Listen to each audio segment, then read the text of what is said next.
in the starting lineup alongside Mawanyega. Mawanyega now making his 4th consecutive start. Here's a turnaround for Torrey Craig. We said he was going to have to carry a little more of the load. And they look up the floor to Torrey Craig. Craig not minding to shoot early. Glenn's right there to tip it back, and that was just proper placement for Ricardo. At least from a mental and emotional standpoint, they seem to have handled it well. Big Mike Buchanan, he always helps in Kennesaw State as it was in that first game. It really mirrors in some ways that first, and Torrey Craig answers just as I was about to say, it mirrors that first game with Upstate struggling. Torrey Craig finally. With the exception of Cuthbertson, it's not that we're seeing new faces that we haven't seen. It's just that they're being asked to carry a little more of the weight and bear a little more of the burden. How about the broad shoulders of Ricardo Glenn? He gives up 20 pounds in his matchup against either Buchanan or Glenn, but he's done a good job so far for Kennesaw State of battling down low. You see Speaking Upstate of doing a good job, Fred Miller with the takeaway, and he lays it home. Having Kennesaw State seem to control the game a bit, to now the lead continues to swap back and forth with every trip down the floor. And Buchanan reclaims it for the home team. That both of those playmakers are just beginning to find their groove in this game. Craig going to take a shot from down toward the corner. A little deeper into it now.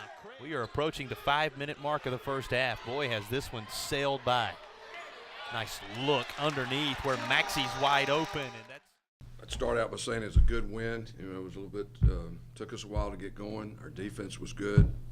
You know, our team has responded well to Ty's injury. They came out, we had a great effort, held them under 50 points, 30% shooting. And as the game wore on, we got a little more comfortable. I thought Torrey played a really good game. And I thought, obviously, Ricardo played an exceptional game. So we had good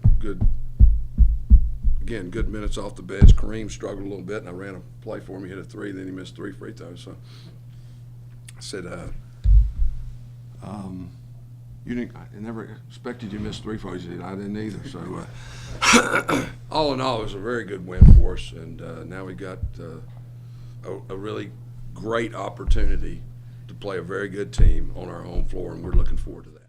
It's a really very freak thing. I mean, he's just out there guarding, and the guy coming off a screen, he got his hand out in front of him to guard him coming off the screen, and he got caught in his jersey, and it went that finger back and popped that metatarsal.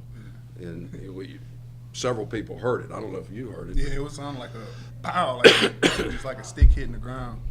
So, you know, Ty immediately thought like it was a break, and then by the time the doctor looked at it and the x-ray confirmed it. But it's not a displaced fracture, it's not a spiral fracture, so there's a good chance we can get him healed in time for hopefully senior night on February 28th. Well, it is a challenge, and but I think we can compensate. Everybody can do a little bit more.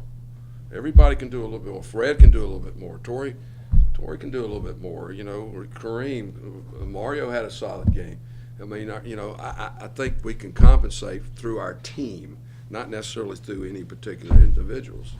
And our defense should not be affected at all. And our defense was good tonight. So, I think that's the mindset we've got to have, and I think that's the mindset these guys have.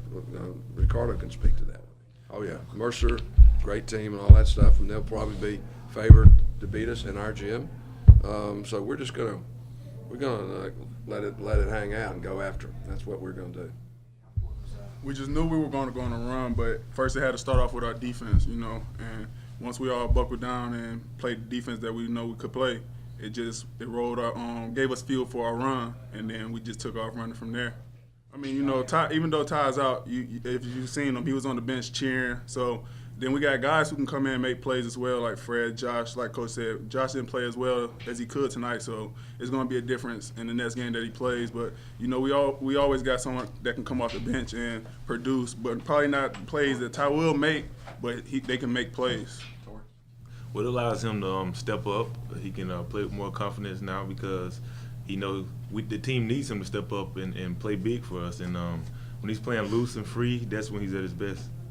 Well, we had a bitter taste in my mouth after the loss against them, and we knew we had to get them back. So we was focused.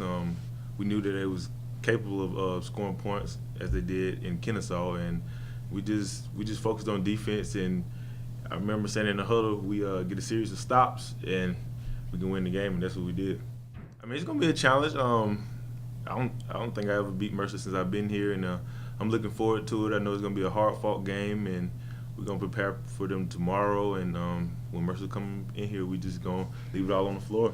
The clock runs down on Upstate's third consecutive win inside the GB Hyde Center. They pushed them back an extra day because of the weather, but it has not stayed the momentum this team has built on their own home.